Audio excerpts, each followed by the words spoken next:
महाराष्ट्र के पुणे में 900 एकड़ जमीन पे घुसपैठियों ने कब्जा कर लिया, तो उन्होंने चक्का जाम कर दिया। मुंबई हाईकोर्ट पहुंच गए, 9000 करोड़ रुपए की जमीन पे कब्जा कर लिया। ड्रग्स जिहाद का अड्डा बन गया था, वो कन्वर्ट करने का भी काम कर रहे थे। बड़े बड़े दिग्गज वकील उनके समर्थन में खाड़ी देशों से हवाला के जरिए आती है, पश्चिम देशों से FCRA के जरिए आती है, का पूरा अपना दम लगा दिया। हर जिले में एक दो दो झुग्गियां बन रही है। उनको दल गुलामी छोड़ना होगा, उठ के खड़ा होना पड़ेगा।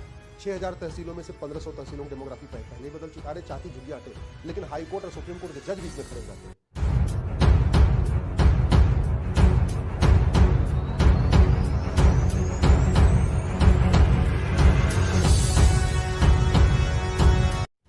महाराष्ट्र से एक बहुत बड़ी खबर आ रही है।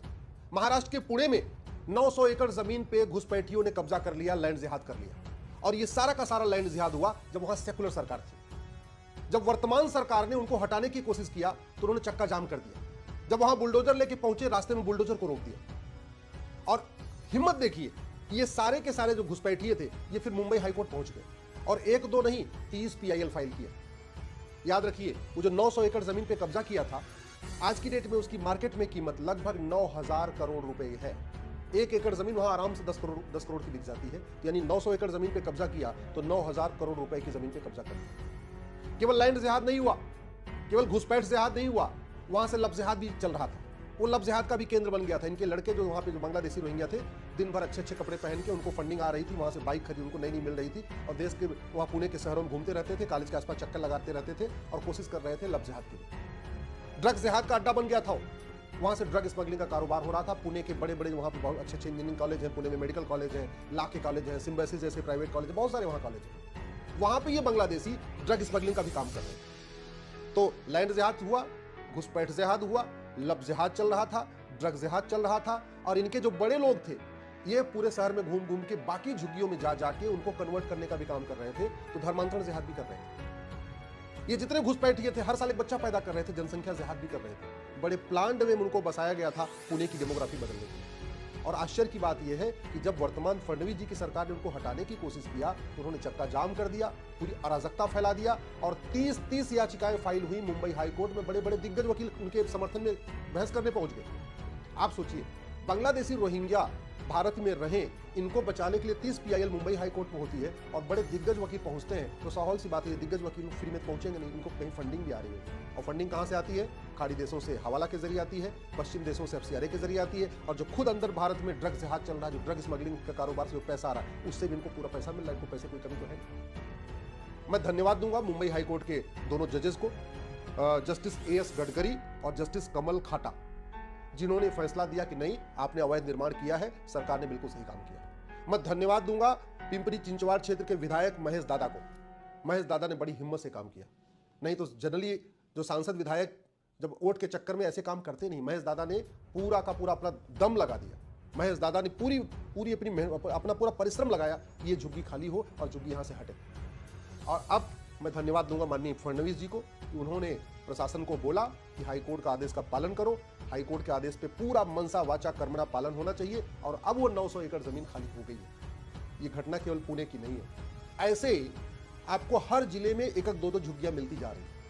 हर जिले में एक दो झुग्गियां बन रही है। कहीं जहां आर्मी का कैंट एरिया है उसके आसपास झुग्गी बन रही है, कहीं एयरपोर्ट के आसपास झुग्गी बन रही है, कहीं जहां पे नदियों के किनारे झुग्गी बन रही है, बंदरगाहों के किनारे झुग्गियां बन रही है, बड़े बड़े जो हमारे मेन रेलवे के ट्रैक है वहां झुग्गियां बन रही है, जो बड़े बड़े मेन हमारे बस स्टैंड है उनके आसपास झुग्गियां बन रही है। चाहे वो गंगा जी के किनारे देख लीजिए, चाहे यमुना जी के किनारे देख लीजिए, दिल्ली में देख लीजिए, यमुना जी के किनारे किनारे पूरी झुग्गियां बन गई है। पूरा ओखला हो, चाहे वो मजदू का टीला हो, सारे बांग्लादेशी रोहिंग्या ने कब्जा कर लिया। जैसे सुरेश दादा ने काम किया है, ऐसे सभी विधायकों को, जैसे महेश दादा ने अपना काम किया है, पुणे के जो विधायक हैं, ऐसे भारत के सभी विधायकों को दल गुलामी छोड़ना होगा, पार्टियों की गुलामी छोड़ना होगा, वोट और नोट का चिंता छोड़ना होगा और घुसपैठियों के खिलाफ खड़े होना। सभी सांसदों को इसके लिए खड़े होना पड़ेगा। अगर भारत को सुरक्षित बचाना है, भारत को लैंड जिहाद, लब जिहाद, ड्रग जिहाद, घुसपैठ जिहाद, धर्मांतरण जिहाद से रोकना है, भारत की डेमोग्राफी जो बदल रही है इसको ठीक करना है, तो सभी सांसदों और विधायकों को महेश दादा की तरीके उठ के खड़ा होना पड़ेगा। प्रशासन को भी उठ के खड़ा होना पड़ेगा। जैसे माननीय मुख्यमंत्री फडणवीस जी ने आदेश दिया कि नहीं, पूरी झुग्गी खाली कराओ, सभी मुख्यमंत्रियों को इस पर आगे आना होगा, नहीं तो भारत बर्बाद हो जाएगा। भारत की पूरी डेमोग्राफी बदल चुकी है। 9 राज्यों की डेमोग्राफी पहले बदल चुकी है। 800 जिलों में से 200 जिलों की डेमोग्राफी पहले बदल चुकी है। 6000 तहसीलों में से 1500 तहसीलों की डेमोग्राफी पहले बदल चुकी है। और अब बड़े प्लान्ड वे में घुसपैठियों को बसाया जा रहा है, धर्मांतरण किया जा रहा है, लव जिहाद चल ही रहा है, ड्रग्स जिहाद चल रहा है, घुसपैठ जिहाद भी चल रहा है, जनसंख्या जिहाद भी चल रहा है।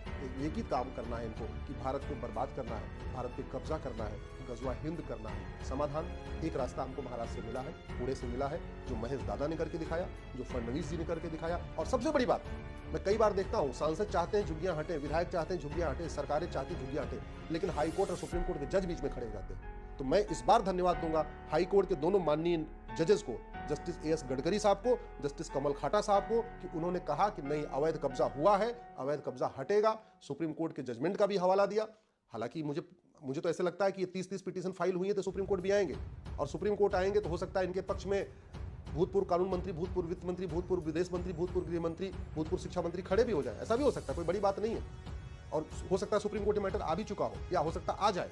लेकिन हम सबको खड़ा होना है। जहां तक कुछ लोग जो झूठ फैला रहे हैं कि नहीं वो जो झुग्गियां थी वहां पे, उसमें कुछ हिंदू भी थे, तो ये उन्हीं की साजिश थी। उन्होंने ही, अगर वो 100% मुस्लिम एरिया हो जाता तो 100% बांग्लादेशी रहते, तो फिर वो सेकुलरिज्म का अपना सेकुलरिज्म की चादर कैसे ओढ़ते। उन्होंने जानबूझ के कुछ और झुग्गियों में जो हिंदू रह रहे थे उनको भी लाके वहां बसा लिया, जिससे कि कल को तोड़ा जाए तो हम कहें अरे ये तो हिंदुओं का भी घर तोड़ा गया। अरे भैया, अवैध निर्माण होता है, उसमें ऐसे नहीं कर सकते कि अवैध 900 एकड़ जमीन पे कब्जा हो गया है तो अगर 900 परिवार बांग्लादेशी हैं तो 10 परिवार उसमें हिंदू, उनको छोड़ दिया जाए। जब शासन प्रशासन काम करता है तो किसी का चेहरा देख के नहीं करता, फिर ये नहीं देखता है वो अवैध निर्माण था, उसको हटाना जरूरी था। फडणवीस जी को धन्यवाद, हाईकोर्ट के दोनों जजों को धन्यवाद, पिंपरी चिंचवाड़ के विधायक महेश दादा को धन्यवाद, और बाकी सारे सांसदों विधायकों से निवेदन है अपने अपने क्षेत्र में झुग्गी बस्तियों को पहचाने, सभी पार्षद प्रधान भी इस काम पे लग जाए और भारत को सुरक्षित करें।